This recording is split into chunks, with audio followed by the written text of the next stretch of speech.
L'œil de l'expert sur les médias, l'expert on va voir. Bonjour Natacha Vesnich. Bonjour Julien. On parle beaucoup de patrimoine de Barack Obama sur Internet.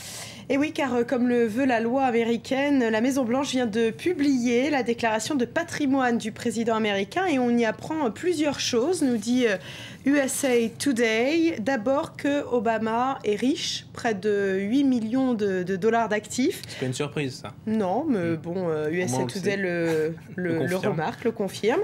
Autre enseignement qu'Obama fait confiance à la santé financière de son pays, puisque la moitié de ses actifs sont des bons du Trésor. Vous le saviez ça, Julien ? Pas du tout. Ah ben voilà, vous apprenez.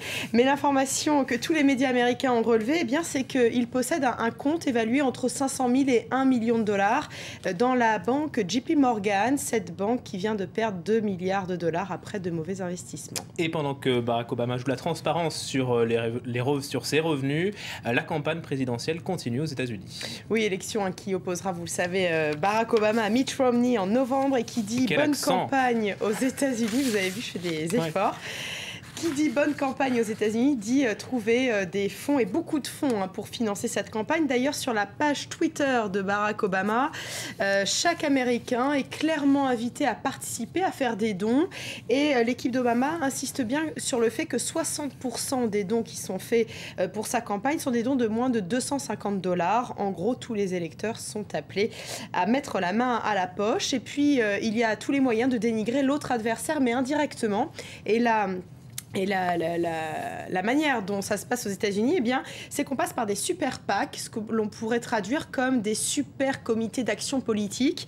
Et ça, le Washington Post nous en parle très bien parce que la nouveauté de cette année, eh bien, c'est que leur financement de ces super PAC est à présent illimité.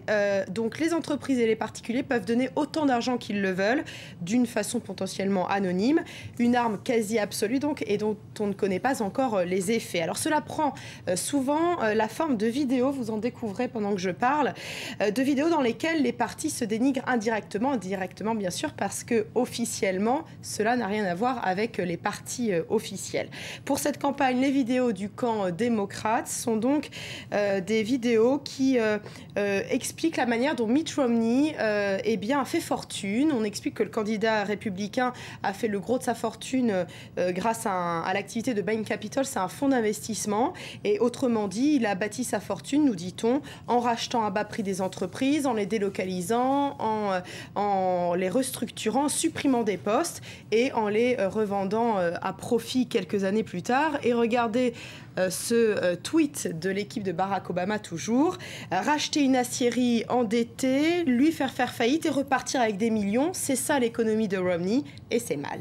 Voilà, la présidentielle américaine qui se passe sur Internet. On part tout de suite dans le sud de la France, au soleil.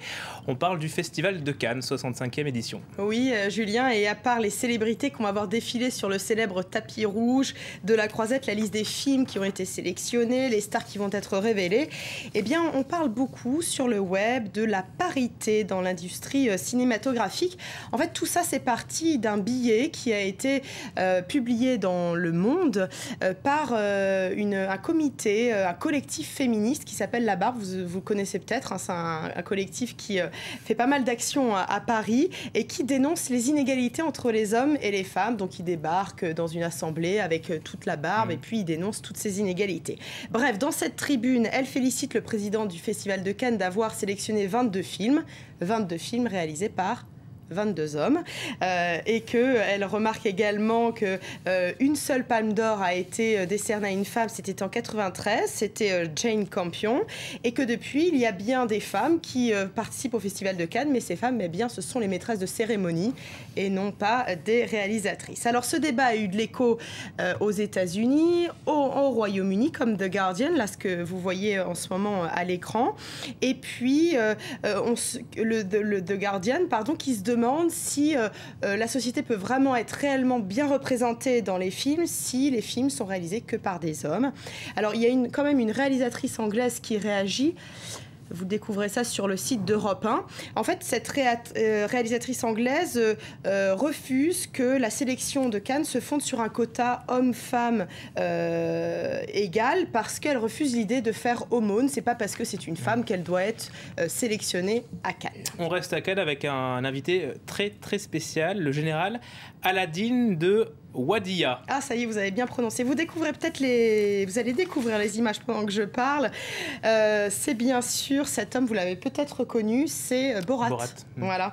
Il est venu faire la promotion de son film Dictateur. Il est arrivé donc à dos de chameau, à Cannes. Son personnage, c'est en fait un mélange de plusieurs dictateurs, dont Muammar Kadhafi, un des dictateurs qui ont d'ailleurs été renversés l'année dernière. Voilà, très dans l'actualité. Merci beaucoup, Natacha Vesnic. C'était un œil sur les médias. À suivre le journal de 22h30, c'est dans moins de 2 minutes. Reste avec nous.